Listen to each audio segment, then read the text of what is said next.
ஒண்ணு புலிகள் மீதான தடையை நீக்கிற கூடாது அப்படிங்கறதுல நாம் தமிழர் கட்சி ரொம்ப தெளிவா இருக்குது. அந்த மாதிரி ஈழத்தமிழர் பேசுற அந்த குரல் இருக்கக்கூடிய ஒரு நபர்களை பேச வைப்பாங்க. நாங்க தான் முன்னாள் புலிகள் அப்படின்னு இவங்களை பேச வைப்பாங்க. நடிகை விஜயலட்சுமி இருக்காங்க இல்லைங்களா, அவங்க ஒரு முறை சொல்லியிருந்தாங்க, சீமானுக்கு ஏறக்குறைய ஒரு 2 கிலோவுக்கு மேல நகை கிடைச்சது, அது கொண்டுட்டு போய் புதைச்சு வச்சிருந்தாரு. இப்ப இதெல்லாம் பேசையில பாத்தீங்கன்னா உண்மையான எண்ணெயை வந்து நம்மளை நோக்கி வரும். இதெல்லாம் நீ பேசுறிய, உனக்கு என்ன தெரியும் அப்படின்னு. அவரு ஜெம் மருத்துவமனையில குடல் அறுவை சிகிச்சை பண்ணி படுத்திருக்காரு. அந்த நேரத்தில் இது நடந்தது. டிஷர்ட் முதற்கொண்டு நான் அடிச்சு கொடுத்துருக்கிறேன். ஒரு பகுதியில வந்து தலைவர் பிரபாகரன் படம் இருக்கும், மறுபகுதியில பாத்தீங்கன்னா ஐயா பெரியார் படம் இருக்கும். ராமேஸ்வரம் அந்த கூட்டத்துக்கு அப்புறம் தான் சீமான தெரியும். அதுலயுமே வழக்கு பதிவு இயக்குனர் அமீர் தான் முதல். அங்க A1 அக்யூஸ்ட் அப்படின்னு போட்டிருப்பாங்க அமீர, 2வது தான் சீமா. இதுதான் அவரோட வீரம். இல்லைன்னா இப்ப நீங்க அந்த அவர் கொடுத்த காணொலியில பாருங்க, பேட்டியில பாருங்க, எப்பொழுதுமே எதிர்த்து பேசுறவரு இந்த முறை அது உங்களுக்கு தெரியாதா, திமுக ஆதரவாளர் அப்படின்னு சொல்லுவாங்க. நான் சனாதன எதிர்ப்பாளரு, சனாதனத்தை யாரெல்லாம் எதிர்க்கிறாங்களோ அவங்களாம் நான் ஆதரிக்கக்கூடிய சூழல் இருக்கு. தென் மாவட்டங்களில் இருக்கக்கூடிய இளைஞர்கள் வந்து சிங்கப்பூர் மலேசியா போய் அங்க உட்கார்ந்துருக்காங்க. அங்க அவங்களுக்கு வரக்கூடிய வருமானத்தில இருந்து ஒரு பகுதியை தன்னோட குடும்பத்துக்கு அனுப்புறானா இல்லையோ, இப்ப இத வருமானத்தை வந்து உயர்த்தணும். இத வருமானத்தை உயர்த்துறதோட நோக்கம் தான். இங்க என்ன நடக்குது அப்படின்னா, எண்ணெயை சோதனை எனக்கு வந்திருக்குது, புலம்பெயர்ந்த புலிகளே பாருங்க, எனக்கு இவ்வளவு நெருக்கடி இருக்குது, புரியுதுங்களா? பிஜேபியோட அஜெண்டா படி சீமான் சிக்கிட்டார் எண்ணெய்ங்கிற நாடகத்துல. ஆனா சீமானுக்கு புலம்பெயர்ந்தவங்க சிக்கிற கூடாதுங்கிறதுல நான் இந்த காணொலி மூலமா தெரியப்படுத்திக்கிறேன். என்னதான் நடக்குது, எண்ணெய் என்ன பண்ணுதுன்னு பாத்துருவோம். ஒண்ணும் கிடையாது. நான் என்ன வெளிப்படையா சொல்றேனே, இதே கோவையில வந்து நாம் தமிழர் கட்சிக்கு அலுவலகத்தை துவங்கி வைக்கிறான். அங்க இருந்து அகதிகளா வந்து அவன் புலிகள் அமைப்புல இருந்தானா இல்ல அகதிகளை வந்தானா இது நமக்கு தெரியாது இல்லையா? ஆனா அவன் வந்து அந்த கட்சியில வந்து நிக்கிறான், அந்த அலுவலகத்துல நிக்கிறான். போர் உச்சத்துல இருக்கிற காலகட்டத்தில் அழைப்பு வருது. அவர் இல்லையா அங்கையில இவர் அந்த போனை எடுத்ததாகவும் ஒரு தகவல் வருது. அதுல அண்ணன் நான் தான் சீமான் பேசுறேன் அப்படின்னா, சீமான் அப்படின்னு அவர் சொல்லிட்டாரு. அந்த சீமான்ங்கிற வார்த்தை சொல்லிட்டாரு.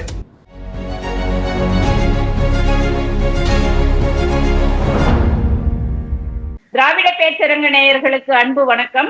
இன்று நம்முடன் நேர்காணலில் இணைந்திருப்பது நாம் தமிழர் கட்சியோட முன்னாள் தம்பிகளில் உள்ள ஒருவர், தோழர் உபேந்திரன் ரங்கசாமி அவர்கள். அங்க ஏற்கனவே நாம் தமிழர் கட்சியோட ஒருங்கிணைப்பாளர், அவர் கூட நெருங்கிய பழகினவர் என்ற முறையிலையும் அவரு நம்மளோட அந்த கட்சி இப்ப என்ஐஏ பற்றிய சோதனைகள் பற்றிய பல்வேறு தகவல்களை நம்ம கூட பகிர்ந்துக்கு வந்துட்டுறாரு. தோழர் வணக்கம். தோழர் வணக்கம். வணக்கம் சகோதரி. தோழர், நீங்க பார்த்திருப்பீங்க, நாம் தமிழர் கட்சியோட முன்னாள் சீமானோட முன்னாள் தம்பியா இருக்கீங்க, வேற அவர் கூட நெருங்கி பழகி இருப்பீங்க. இப்ப திடீர்னு ஒரு தலைமை ஒருங்கிணைப்பாளருக்கு ரைடு போனா கூட பரவாயில்ல, அவரும் இந்த கட்சியில இருந்து யாரும் இது வரைக்கும் ஒரு கவுன்சிலர் கூட ஆகல. இவங்க வீட்டுக்கு ரைடு போக வேண்டிய அவசியம் என்ன, எதற்காக வந்தது, அதை பத்தி உங்களுடைய பார்வையில இருந்து நீங்க கொஞ்சம் விளக்கி சொல்லுங்க தோழர். இவங்களை பத்தி பேசணும்னா ரொம்ப விரிவா நிறைய எல்லாம் பேச வேண்டியெல்லாம் நேரடியாவே போயிடலாம். இவங்க அவ்வளவுதான். இவங்களை வந்து நான் எப்படி சொல்லுவேன்னா ஓட்டைப்பானை கூட்டம்னு சொல்லுவேன். நிரம்ப மாட்டாங்க. என்ன அப்படின்னு பார்த்தோம் அப்படின்னா, இது ஒரு திட்டமிட்ட ஒரு நாடகம். இது என்னை பொறுத்த வரைக்கும் ஒரு நாடகம். அந்த நாடகத்துல வந்து புலிகள் அமைப்புக்கு தடையை நீக்க விடாம பண்ணக்கூடிய அத்தனை வேலைகளையும் தொடர்ந்து நாம் தமிழர் கட்சி பண்ணிக்கிட்டு இருக்குது. புலிகள் மீதான தடையை நீக்கிறதுக்கு இங்க சில அமைப்புகள் போராடுது. அதை தடுக்கிற வகையில அவ்வளவு வேலையையும் இந்த கட்சி செய்யுது. இப்போ அந்த வேலைகள் என்ன அப்படின்னு பார்த்தோம் அப்படின்னா, ஏற்கனவே இந்த மாதிரியான நீதிமன்றத்துல போய் நம்ம வாதாட வேண்டிய சூழல் இருக்கையில, நாங்க தான் ராஜீவ் காந்தியை கொன்னோம் அப்படின்னா அந்த அவங்க விடுதலையை ஒட்டி இவங்க பேசுறாங்க. அது ஒரு அழுத்தம். இப்ப உலக நாட்டுல வந்து புலிகள் அமைப்பை வந்து தடை செஞ்சுட்டு அப்படிங்கிற இந்தியாவுல மட்டும் நெருக்கடி இருந்துகிட்டே இருக்கு. இந்த நேரம் இவங்களே திட்டமிட்டு ஒவ்வொரு முறையும் புலிகள் இருக்கு அப்படின்னு அடையாளப்படுத்துறதுக்கு இது ஒரு யுக்தியா பயன்படுத்திக்கிறது. அதுக்கு நாம் தமிழர் கட்சி துணை போய்கிட்டே இருக்குது. இது அங்க இருக்கக்கூடிய தம்பிகள் வந்து உணரணும் முதல்ல. ஏன்னா இதோட அதி தீவிரமா வேலை செஞ்சவங்க தான் நம்ம. இன்னமும் சொல்ல போனா சீமான்கிற ஒரு நபர் வந்து கொந்தளிச்சு பேசையில சுடு தண்ணி மாதிரி கடந்து கத்திக்கு இருந்தாரு. கீழே வந்து உண்மையிலே உணர்வா இருக்கக்கூடிய பல தம்பிகள் கீழே நெருப்பா எரிஞ்சுக்கு இருந்தாங்க. அந்த பாத்திரத்துல இருந்த தண்ணி தான் சீமான் கொதிச்சாரு. இன்னைக்கு அவர் கொதிக்க மாட்டாரு. ஏன்னு கேட்டா, இன்னைக்கு அவர் இந்த எண்ணெயை இந்த மாதிரி அமைப்பு அப்படின்னு இருக்கிறதெல்லாம் இது திட்டமிட்ட நாடகமா நம்ம சொல்றதுக்கு காரணம் என்னன்னா, தேர்தல் நேரத்துல எப்படி ராமரை தூக்கிக்கிட்டு பிஜேபி RSS வருதோ அதே மாதிரி தேர்தல் நேரத்துல ஈழத்தை தூக்கிக்கிட்டு இவங்க வருவாங்க. இல்லையா? இந்த திட்டமிடல் இது. பார்க்க போனா இன்னொரு விஷயம், இப்போ கோவையில ஒரு சம்பவம் நடந்துச்சு. என்ஐஏ வருது அப்படிங்கல, அது சம்பந்தப்பட்டவங்களை கைது பண்ணிட்டாங்க. ஆனா என்ஐஏ வர்றப்ப ஒருத்தர் கூட வீட்டுல கிடையாதாமா. கவனிச்சீங்களா அத? என்ஐஏ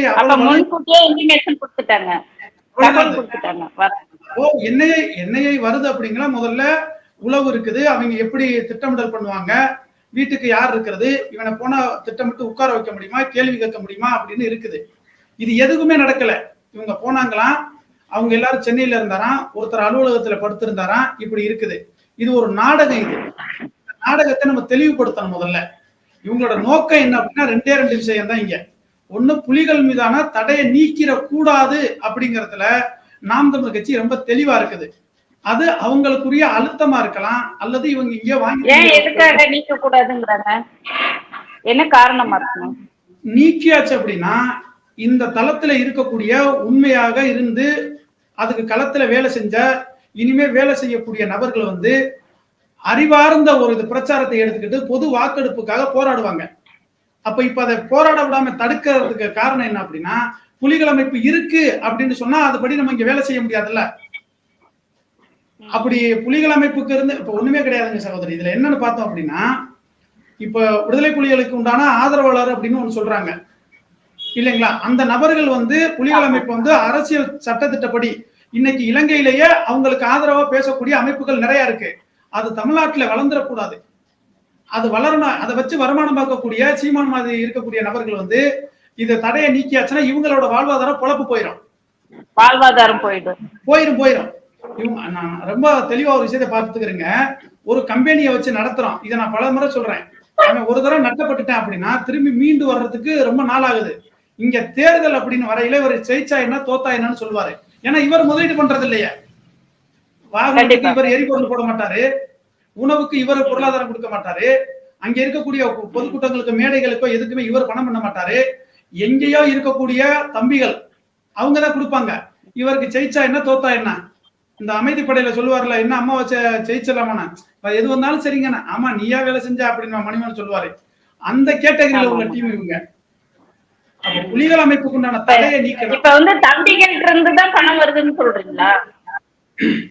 இதுல ரொம்ப தெளிவா இவங்களே ஒரு திட்டமிடல் இப்போ ஒரு நாடகம் நடத்தலாம். என்ன அப்படின்னா, புலம்பெயர்ந்த தமிழர்கள் அங்க இருப்பாங்க பாத்தீங்களா, அவங்களே இவங்களுக்கு அறிமுகமாகப்பட்டது புலிகளுக்கு சம்பந்தம் இல்லாத வெறுமனைக்குமே அங்க இருக்கக்கூடிய ஈழம் சம்பந்தப்பட்ட அங்க உள்ள ஒரு குரல் இருக்கு இல்லையா, மொழி இருக்கு இல்லையா, அங்க அந்த மாதிரி ஈழத்தமிழர் பேசுற அந்த குரல் பதிவுல இருக்கக்கூடிய ஒரு நபர்களை பேச வைப்பாங்க. நாங்க தான் முன்னாள் புலிகள் அப்படின்னு இவங்களை பேச வைப்பாங்க. அவங்கள்ட்ட இருந்து எங்கேயும் நிதி கிடையாது. யாரு இது சீமானுக்கு நிதி கொடுக்கறது, இந்த நாம் தமிழர் கட்சி நிதி கொடுக்கறது யாருன்னு பாத்தீங்கன்னா, தென் மாவட்டங்களில் இருக்கக்கூடிய ராமநாதபுரம், சிவகங்கை, புதுக்கோட்டை, மதுரை இப்படி இருக்கக்கூடிய பகுதியில இருந்து வருமானத்துக்காக போயிருக்கக்கூடிய இந்த தமிழக இளைஞர்கள். அதான் இவங்க எல்லாரும் சீமான் ஏதாவது செஞ்சிட மாட்டாரா, தமிழர்களோட விடியல் வந்துராதா அப்படின்னு அங்க இருந்து எண்ணி ஏமாந்து நிக்கக்கூடிய இந்த தம்பிகள் வந்து அங்க இருந்து பொருளாதாரத்தை போடுறாங்க. தன்னோட எப்படி சீமானால செய்ய முடியும்? ஆளுங்கட்சி இருக்கிறவங்களால ஆண்ட கட்சியால கூட செய்ய முடியும். இவரு கட்சி தொடங்கி ஒரு கவுன்சிலர் கூட ஆக முடியல, எப்படி அவரால் செய்ய முடியும்? அதிகாரத்தை புடிச்சிருவேன். இத நல்லா கவனிங்க. இதுல இந்த தேர்தலில் இத்தனை சதவீதம் வாக்கு வாங்கியிருக்கிறேன், அதுக்கு இவ்வளவு செலவாயிருக்குது, அடுத்த தேர்தலில் நம்ம நிக்கணும்னா இன்னும் கூடுதலா இவ்வளவு கோடி தேவை இருக்குது, நீங்க எல்லாம் பணம் கொடுத்தா நான் வந்து நின்று ஜெயிச்சிருவேன், ஜெயிச்ச அதிகாரத்தை புடிச்சிருவேன் அப்படின்னு சொல்லையில தம்பிங்க நம்புறாங்க. அந்த நம்பிக்கை நீங்க அதை பாத்துக்கிறீங்களே, எல்லாம் விசில் அடிச்சா முஞ்சுகளா இருக்குதுங்க. சீமான் பேசுறது பொய், நிறைய பொய், சாதாரணமா இருக்கிறவங்க எல்லாருக்குமே தெரியுது. ஆனா இவன் மண்டையில வந்து மூளைச்செலவு செய்யப்பட்ட இந்த தம்பிகளுக்கு அது உணர முடியல. அவனால மூளைச்செலவு செஞ்சு வச்சிருக்கான். அவன் என்ன செய்யறான்னா, தொடர்ந்து அண்ணன் ஆட்சியை பிடிச்சிருவாரு, செஞ்சிருவாரு அப்படின்னா. நான் தொடர்ந்து சொல்றேன், இங்க ரெண்டே கூட்டம் தான் இருக்குது. சீமான வந்து நான் நாம் தமிழர் கட்சியில சொல்ல மாட்டேன், முதல்ல அவர் தமிழர் கட்சின்னு தான் சொல்லுவேன். நாமினியா என்னை சேர்த்துக்கிறேன்னா, அந்த கட்சியில வந்துட்டு ரெண்டே கூட்டம் தான் இருக்குது. அண்ணன் எதையாவது செஞ்சிட மாட்டாரா அப்படின்னு ஏமாந்து நிக்கக்கூடிய என் தம்பிங்க ஒண்ணு, அவருக்கும் தம்பிங்கன்னு வைங்கள, தம்பிங்க ஒண்ணு. இன்னொன்னு, சீமானோட சேர்ந்து இந்த RSS, பிஜேபி போன்ற கட்சிகள்ல வாங்கி அவங்க கொடுக்கக்கூடியதை வாங்கி தின்னு வாழக்கூடிய ஒரு கூட்டம் இருக்குது. இந்த ரெண்டு கூட்டம் தான் இருக்குது அங்க. இதுல நான் சொல்றது, சீமானை நம்பி இருக்கக்கூடிய தம்பிங்க எல்லாம் இது மூலியமா விழிப்புணர்வு அடைஞ்சுக்கிறாங்க. இதுதான் இங்க நடக்கிற சூழல். இப்போ இல்லைங்க தோழர், நம்ம இவங்க நடிகை விஜயலட்சுமி இருக்காங்க இல்லைங்களா, அவங்க ஒரு முறை சொல்லியிருந்தாங்க, சீமானுக்கு ஏறக்குறைய ஒரு 2 கிலோவுக்கு மேல நகை கிடைச்சது, அது கொண்டுட்டு போய் புதைச்சு வச்சிருந்தாரு அப்படின்னு சொன்னாங்க. அது எப்படி உண்மையா? அப்படி கிடைச்சதுன்னா எங்க இருந்து வந்திருக்கும் அந்த நகைதான்? இந்த கேள்வி எல்லாம் வருது இல்லைங்களா? இல்ல, இதுல ஒரு விஷயத்தை வந்து நம்ம பேசணும். இப்ப இதெல்லாம் பேசையில பாத்தீங்கன்னு வைங்கள, உண்மையான எண்ணெயை வந்து நம்மளை நோக்கி வரும். இதெல்லாம் நீ பேசுறிய, உனக்கு என்ன தெரியும் அப்படின்னு. புரியுதுங்களா? இது என்னன்னு பார்த்தா, தங்க வச்சிருந்தது இது எல்லாம் நம்மளுக்கு சும்மா எதையோ ஒண்ணு சொல்லிடக்கூடாதுல்ல. ஆனா புலிகள் அமைப்பு சம்பந்தப்பட்டவங்க இந்த மாதிரியான மருத்துவ உதவி அங்கிருந்து வந்தவங்க வந்து நாடு கடந்து போகணும் அப்படின்னு அங்கங்க நிதி திரட்டி இருந்தாங்க. அந்த நிதி திரட்டின பணங்களை பறிச்சு திங்கிறதுக்கு இந்த கூட்டம் தயாரா இருந்துச்சு. அது நம்மளுக்கு தெரியும், அது தெரியும். அது மாதிரி தயாரா இருந்தது. விஜயலட்சுமி சொன்னதுங்கிறது வந்து அவங்க 2 பேரும் கணவன் மனைவியா வாழ்ந்தது அப்படிங்கிறாங்க. அந்த குடும்பத்துக்குள்ள என்ன நடந்துச்சு நம்மளுக்கு தெரியாதுல்ல. ஆனா வெளிப்படையா தெரிஞ்சது வந்து அங்க இருந்த போராளிகள் வந்துட்டு பொருளாதாரத்தை இங்க இருக்கக்கூடிய மக்கள்கிட்ட நிதியா திரட்டி இங்க இருக்கிறத எடுத்து அங்க பாதிக்கப்பட்டவங்களுக்கு மருத்துவ செலவுக்கு மருந்து மாத்திரைகளுக்கு வச்சிருந்த கட்டமைப்புக்கு உண்டான அந்த பணங்காசுகளை வாங்குறதுக்கு இந்த கூட்டம் ரொம்ப ஓடி இருந்தது. ஏன் குறிப்பா என்கிட்டயே அது சம்பந்தமா பேசியிருக்காங்க சில விஷயங்களை. அது சம்பந்தமா அந்த அடிப்படையில தான் சீமானுக்கு நம்மளுக்கு முரண்பாடு வருது. அவரு ஜெம் மருத்துவமனையில குடல் அறுவை சிகிச்சை பண்ணி படுத்திருக்காரு. அந்த நேரத்தில் இது நடந்தது.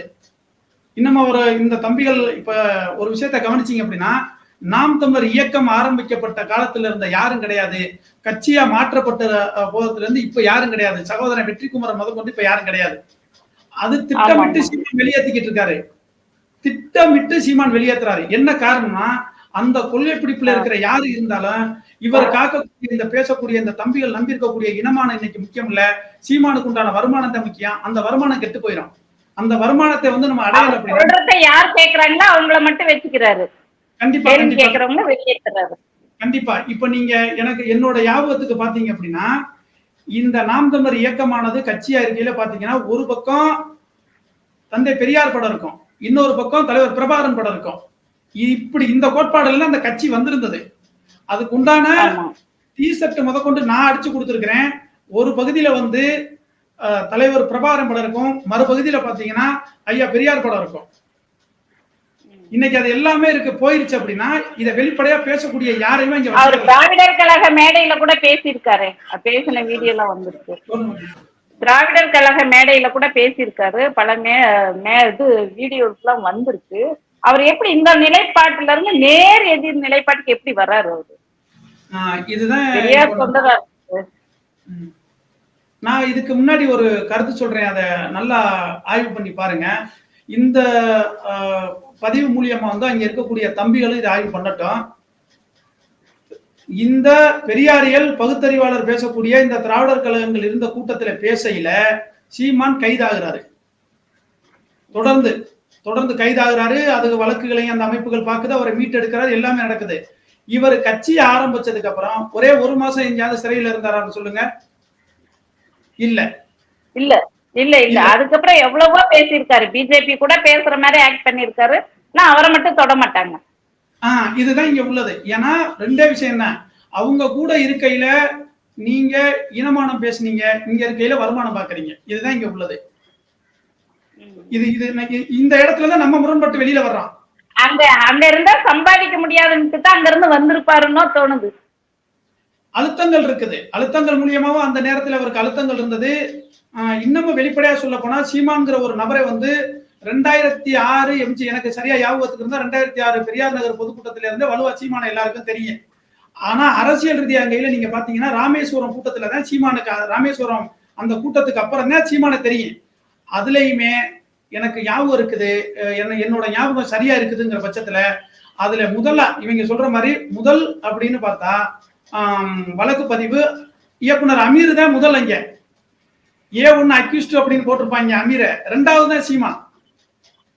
புரியுதுங்களா? அது எனக்கு நல்லா ஞாபகத்துக்கு, என்னோட ஞாபகம் சரியா இருந்தா அப்படிதான் இருக்கும். அப்போ அந்த மேடையிலேயே அந்த பயணமும் சரியா இருக்குது. அது மக்கள் சார்ந்தது, சமூக நீதி சார்ந்தது, சமத்துவத்தோட பயணம் பண்ணது, மக்கள் உரிமைக்காக பேசப்பட்ட எல்லா இடத்துலையும், அடக்குமுறைக்கு எதிராக நம்ம பேசப்பட்ட நேரத்துல எல்லாத்துலயுமே சீமான் கைதாகிறாரு. சீமான் செஞ்ச வேலை என்னன்னு பாத்தீங்க அப்படின்னா, அங்க இருந்து குறிப்பா இன்னும் சொல்ல போனா நீங்க கவனத்துல அதை எடுத்து பாருங்க. விஜயலட்சுமி வழக்கு வருது. விஜயலட்சுமி ஒரு குற்றம் சாட்டுறாங்க. அந்த காலகட்டத்தில் ஆட்சி அதிகாரத்தில் இருக்கக்கூடியது அப்படியே அப்படி மென்மையா போக்குது. அப்புறம் ஜெயலலிதா வந்ததுக்கு அப்புறம் இவர் அப்படியே அந்த பக்கம் மாறுறாரு. அப்பதான் வந்து இலைதுளிர்த்தால் ஈழம் மலரும் அப்படிங்கிறாரு. அங்க வந்து இவர் சிக்கிறாரு. அதுக்கப்புறம் வந்து அப்படியே அவங்களுக்கு சாதகமா பேசாரு. தன்னை காப்பாத்திக்கிறதுக்கு சமூகத்தை அடகு வைக்க ஆரம்பிக்கிறாரு. இப்ப அவருக்கு அந்த விஜயலட்சுமி கேஸ் வந்தப்ப கூட திமுகவை புகழ்ந்து பேசினாரு, என் பங்காளிங்க அப்படின்ட்டு ஒரு மாதிரி திமுக புகழ்ந்து பேசினாரு. இவ்வளவுதாங்க சகோதரி. அங்க இருக்கிற சீமானோட வீரம் பாத்தீங்கன்னா கைய முறுக்கிக்கிடுவாரு, தொண்டையில நரம்பு விடைக்க கத்துவாரு. அவரோட வீரம் பாத்தீங்கன்னா விஜயலட்சுமி வழக்குல வந்து திமுகவுக்கு ஆதரவா நான் பிரச்சாரம் பண்ணுவேன்னு சொல்லிட்டாரு. அதே மாதிரி இந்த நாடகத்துல பிஜேபியோட அஜெண்டாவுக்குள்ள ஆட்பட்டுதான் இன்னைக்கு என்ஐஏ வருது. இவர் 100% பிஜேபி ஆதரிச்சு ஆகணுங்கிற கட்டாயத்துல நிக்கிறாரு. இதுதான் அவரோட வீரம். இல்லைன்னா இப்ப நீங்க அந்த அவர் கொடுத்த காணொலியில பாருங்க, பேட்டியில பாருங்க, எப்பொழுதுமே எதிர்த்து பேசுறவரு இந்த முறை அது உங்களுக்கு தெரியாதா, அது வந்து இப்படிதான் அரசு இருக்கும்னா அப்படின்னு அப்படியே அவர் முகமே மாறி இருக்கான். என்ன ஒரு விஷயம், திமுகவை வந்து தொடர்ந்து குற்றஞ்சாட்டி இதுக்கெல்லாம் காரணம் திமுக, இதுக்கெல்லாம் காரணம் திமுக அப்படின்னு சொன்ன சீமான் இப்போ வந்துட்டு இது மத்திய அரசு, இது மோடி அரசு அப்படின்னு அப்படி நெஞ்ச நிமித்தி இதுல பேசல. கவனிச்சீங்களா நீங்க? இல்லன்னா இதுக்கு திமுக தான் காரணம்னு சொல்லியிருப்பாப்ல. ஆமா. இப்ப என்னையுமே இதுல இன்னொரு விஷயம் சொல்றேன், என்னையுமே திமுக ஆதரவாளர் அப்படின்னு சொல்லுவாங்க. நான் சனாதன எதிர்ப்பாளரு. சனாதானத்தை யாரெல்லாம் எதிர்க்கிறாங்களோ அவங்க எல்லாம் நான் ஆதரிக்கக்கூடிய சூழல் இருக்கு. சனாதானத்தை எதிர்ப்புக்கு நான் திமுக ஆதரிக்க வேண்டிய சூழல் இருக்கு. இல்லைன்னா திமுக கைக்குலின்னு கொண்டாந்து என்ன இங்க நிறுத்துவாங்க. சமுதாய மக்களுக்காகவும் ஒடுக்கப்பட்ட தாழ்த்தப்பட்ட மக்களுக்கு எதெல்லாம் எந்த ஆட்சி அதிகாரம் கையெழுத்திடுதோ அந்த ஆட்சி அதிகாரத்துக்கு ஆதரவா நிற்கக்கூடிய நிலைப்பாட்டில் நம்ம நிக்கிறோம். அப்ப சனாதானத்தை எதிர்த்து நிக்கிற திமுகவுக்கு சனாதன அடிப்படையில நான் கைகோர்க்க வேண்டிய கடமை பொறுப்பு எனக்கு இருக்குது. கொள்கை ரீதியா இருக்கு. நீங்க வந்து துணை நிக்கிறது சரிங்க தொடர். இப்போ என்ஐஏ அனுப்பிட்டாங்க. என்ஐஏ அனுப்பினதுனால மோடி அரசுக்கு எந்த விதத்துல இவங்களுக்கு வந்துட்டு உதவியா இருப்பாங்க? இங்க ஒரு அஜெண்டா இருக்குது. என்ன அப்படின்னா இவர் நேரடியா போயிட்டு இவர் வந்து பிஜேபியில சேர்ந்துட மாட்டாரு. நேரடியா இவர் வந்து அதிமுகவுல சேர்ந்துட மாட்டாரு. அப்போ என்ன செய்வார் அப்படின்னா திமுக மாதிரி இருக்கக்கூடிய விடுதலை சிறுத்தைகள், அதாவது சமூக நீதி பேசக்கூடிய எந்த கட்டமைப்பு இருக்குதோ, எந்த ஒரு தலைமை இருக்குதோ, அது எங்கெல்லாம் நிக்குதோ அங்க போய் பிரச்சாரம் பண்ணி அதை வீழ்த்துறதுக்கு போராடுவாரு. இது எனக்கு சரியாக ஒருத்தா 2010க்கு மேல முதல் தேர்தல் வருது. அந்த தேர்தலில் சிங்காநல்லூர் தொகுதியில வேட்பாளர் ஒரு ஆளை நிறுத்துறாங்க. இன்னமும் தெளிவா சொல்றேன், வேட்பாளர் சரவணன் அப்படின்னு ஒருத்தரை நிறுத்துறாங்க அந்த நாம் தமிழர் கட்சியை சார்ந்து. ஆனா ஓட்டு கேட்டதுல நான் ஒரு ஆளு, நல்லா ஞாபகம் இருக்குது, நாம் தமிழருக்கு ஓட்டு போடாதீங்க, திமுகவுக்கும் ஓட்டு போடாதீங்க, அப்ப நீங்க யாருக்கு போடணும்னு பாத்துக்கிறீங்க. அப்படி நாம் தமிழருக்கும் போட வேணாம்ட்டாங்க, திமுகவுக்கும் போட வேணாம்ட்டாங்க. என்னன்னா அன்னைக்கு தமிழீழம் சார்ந்த பிரச்சனையில அன்னைக்கு திமுக மேல தமிழ்நாடே வந்து எதிர்த்து நிக்கையில நானுமே அதுக்குள்ள இருக்கிறேன். நான் நாம் தமிழராக இருந்த காரணத்தினால நானுமே என்ன சொல்லி செய்யறேன் அப்படின்னா, எங்களுக்கு ஓட்டு போடுறீங்களோ இல்லையோ திமுக கூட்டணிக்கு ஓட்டு போடாதீங்க அப்படின்னா மறைமுகமா அதிமுகவுக்கு ஓட்டு போடுங்கன்னு சொல்லாம சொல்லிட்டு வந்தோம். ஆமா ஆமா, ஆதரிக்க இப்ப எடுப்பாரு. அந்த நிலைப்பாடு இப்ப வந்துட்டு அவர் வந்து வெளிப்படையா எந்த கட்சிக்கு ஆதரவு கொடுக்க மாட்டாரு. ஆனா மறைமுகமா என்னென்ன வேலை செய்ய ஒரு பலகீனமான கேண்டிடேட்டை நிறுத்தி, இப்ப தென்காசி தொகுதியில கூட ஒரு கேண்டிடேட் அறிவிச்சிருக்காரு. அது மிகப்பெரிய, அவர் வந்து பிஜேபியில இருந்து, அவர் பேர் ராஜனே நம்ம வரும் நினைக்கிறேன், பிஜேபியில 2 வருஷமா இருந்துட்டு அங்க வேலை செஞ்சுட்டு வந்தவருக்கு அறிவிச்சிருக்காங்க. பலவீனமான கேண்டிடேட் அறிவிச்சிருக்காங்கன்னா அது சர்ச்சையாயிருக்கு. இப்படிதான் ஒரு கேண்டிடேட்டை சூஸ் பண்ணுவாரா? ஜெயிக்க முடியாதவங்களா, வாக்கு வாங்க முடியாதவங்களா, அப்படிதான் பண்ணுவாரா? இவங்களோட அஜெண்டாவே இதுதான். இதுல இறங்கி இவங்களோட கலை யுக்தியில என்ன அப்படின்னா வாக்குகளை பிரிக்கணும், இந்த வாக்குகளை பிரிச்சு திமுகவை வீழ்த்தணும். திமுக மட்டும் கிடையாது, திமுக மாதிரி யாரு சமூக நீதி பேசுறாங்களோ அத்தனை பேரை வீழ்த்தணும். எப்படியாவது பிஜேபிக்கு வந்து குறைஞ்சபட்சம் அவங்களுக்கு ஒரு 2 சீட்டாவது வாங்கி கொடுத்துறணுங்கிற நோக்கத்துலதான் நாம் கட்சி போடும். சொன்னாக்க அவர் கோவப்படுவாரு, யாரை பார்த்து சங்கி அப்படின்னு வாரு. ஆனா அதே ரஜினிகாந்த் சொல்லையில சங்கின்னு சொல்றதுல ஒண்ணுமே தப்பு இல்லை அப்படின்னு. சீமான சொன்னா கெட்ட வார்த்தை அந்த மாதிரி இருப்பாரு. முதலா வந்து ஆதரவு கொடுத்தது ரஜினிக்கு ஆதரவு தெரிவித்தது அவர் தானே. அவர் யாருமே கேட்கல. ஆனா ரஜினி எப்படி இப்படி அது ஒண்ணும் தப்பான வார்த்தை இல்ல, பரவாயில்ல இருந்து விடுங்க, தங்கச்சி நீ கோச்சிக்காதங்கிறது. இதுதான் அவரோட நிலைப்பாடு. இந்த இடத்துல வந்து சீமான் ரொம்ப தெளிவா காய் நகர்த்துறாரு. இதுல என்ன தெரியணும் அப்படின்னா, என்ன பொறுத்த வரைக்கும் குறிப்பா இப்ப நம்ம கேட்கிறோம் பாத்தீங்களா, இந்த பொருளாதாரம் உதவி செய்யறதுல தென் மாவட்டங்கள்ல இருக்கக்கூடிய இளைஞர்கள் வந்து சிங்கப்பூர் மலேசியா போய் அங்க உட்கார்ந்து இருக்கிறாங்க. அங்க அவங்களுக்கு வரக்கூடிய வருமானத்துல இருந்து ஒரு பகுதியை தன்னோட குடும்பத்துக்கு அனுப்புறானா இல்லையோ, தன்னோட அக்கா தங்கச்சி திருமணத்துக்கு வச்சிருந்த பணத்தை கூட அங்கே அனுப்புறானா இல்லையோ, நாம் தமிழ் கட்சிக்கு வந்து நிதியா கொடுக்குறாங்க. அந்த நிதி தான் இங்க இருக்கிற பிரச்சனைக்கு முழு காரணமா இருக்குது. அதை நிறுத்தணும். முதல்ல அந்த தென் மாவட்டங்கள்ல இருக்கக்கூடிய எல்லாருமே உணரணும் சீமான் யாருன்னா. 19 கை தட்டக்கூடாது. இதுல என்ன அப்படின்னா, நானே இப்ப இருக்கக்கூடிய சகோதரங்கிட்ட கேட்கிறேன், ஏன்டா அவர் பேசுறது பொய்ன்னு தெரியலையாடா அப்படின்னா, அண்ணன் வேலை செய்யறான், அவர் பேசுறது பொழுதுபோக்கா இருக்குது, அவ்வளவுதானே, மத்தபடி ஒண்ணும் இல்லை அப்படிங்கிறான். இப்ப இவனுக்கு புத்தி சொல்றதா இல்ல இவன் பொழுதுபோக்குக்கு கைதட்டி சிரிக்கிற மாதிரி இருக்கலன்னு. இப்போ கொஞ்ச நாளா வடிவேல் வேற நடிக்கிறது இல்ல, அந்த இடத்துல சீமானை வச்சு பாக்குறோம் அப்படிங்கிறாங்க. நான் ரொம்ப சீரியஸா போய் ஒரு அரசியல் கட்சி ஆரம்பிச்சு அவங்களுக்கு சப்போர்ட் பண்ணலாமா? அதுக்கு வடிவேல் காமெடியே பார்த்துட்டு எல்லாமே. இதுக்காகலாம் ஒரு அரசியல் கட்சி தலைவர்ன்ட்டு சப்போர்ட் பண்ணலாமா? இது இளைஞர்கள் மத்தியில இதைத்தான் நம்ம சொல்றோம். இதை புரிஞ்சுக்கிறது நம்பி அப்படின்னா, இப்ப பாத்தீங்கன்னா நிதி ஆதாரம் அவங்களுக்கு ரொம்ப குறைஞ்சிருக்குது. நிதி குறைஞ்சிருக்குது. இப்ப இத வருமானத்தை வந்து உயர்த்தணும். இத வருமானத்தை உயர்த்துறதோட நோக்கம் தான் இங்க என்ன நடக்குது அப்படின்னா, எண்ணெயை சோதனை எனக்கு வந்திருக்குது, புலம்பெயர்ந்த புலிகளே பாருங்க, எனக்கு இவ்வளவு நெருக்கடி இருக்குது அப்படின்னு ஏற்கனவே அங்க இருக்கக்கூடிய, இதுக்கு முன்னாடி கொஞ்சம் பேர் இந்த சீமான் வந்து இந்த சமூகத்தை காப்பாத்திர மாட்டாரான்னு பொருளையும் பொருளாதாரத்தையும் கொடுத்தாங்க பாத்தீங்களா, அவங்களை தட்டி எழுப்பணும் இப்ப அவங்களோட நோக்கம். இப்ப இந்த இங்க இருந்த தென் மாவட்டத்தில் இருந்தவங்க எல்லாரும் இப்ப பொருளாதாரம் குறைக்க ஆரம்பிச்சிருக்கிறாங்க. அது சில பேர் வந்து சீமானை பத்தி மட்டுமே சில காணொலிகள் எடுத்து ஆதாரபூர்வமா வெளியிட்டதுக்கு அப்புறம் தம்பிகள் சுதாரிச்சுக்கிட்டாங்க. எனக்கு தெரிஞ்சு இந்த கொடைக்கானல்ல பத்திரத்தை வெளியிட்ட நீ, அதன்னு சொத்தை வெளியிட்ட நீ பத்திரத்தை வெளியிட்டு சொன்னாரு. அப்ப வெளியிட்டதுக்கு அப்புறமே அதை வெளியிட்டுறான் ஒரு தம்பி, ஒரு ஆளு வெளியிட்டதுக்கு அப்புறம் அங்க இருந்து அதுல பாதி பேர் உடையிறாங்க. இப்படி உடைஞ்சதுக்கு அப்புறம் இவங்க என்னன்னா, இந்த என்ஐஏங்கிற ஒரு திட்டத்துல பிஜேபிக்கு சீமான் சிக்கிட்டாரு. புரியுதுங்களா? பிஜேபியோட அஜெண்டா படி சீமான் சிக்கிட்டாரு என்ஐங்கிற நாடகத்துல. ஆனா சீமானுக்கு புலம்பெயர்ந்தவங்க சிக்கிற கூடாதுங்கிறதுல நான் ஒரு இந்த காணொலி மூலமா தெரியப்படுத்திக்கிறேன். நீங்க கேட்ட கேள்வியில என்ஐஏ அப்படிங்கிறது வந்து திட்டமிட்ட நாடகம். இது அந்த நாடகத்துக்கு உள்ள வந்து பிஜேபிக்கு ஆதாயம் என்னன்னு பாத்தீங்க அப்படின்னா, சீமானோட பிரச்சாரம்.